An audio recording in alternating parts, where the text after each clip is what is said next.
Shutdown masa jabatan Ganjar Pranowo sebagai Gubernur Jawa Tengah atau Jateng akan berakhir pada 6 September 2023.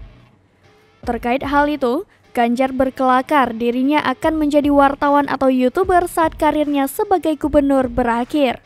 Sementara Ketua DPD PDIP Jawa Tengah, Bambang Wuryanto alias Bambang Pacul mengatakan, karir politik Ganjar usai jabatan gubernurnya berakhir akan ditentukan oleh Megawati Soekarno Putri sebagai Ketua Umum PDIP. Menurut Bambang, Megawati pasti memiliki pertimbangan untuk menentukan nasib kadernya termasuk Ganjar. Belakangan elektabilitas Ganjar sebagai calon presiden atau capres 2024 berdasarkan survei yang dilakukan sejumlah lembaga semakin meningkat.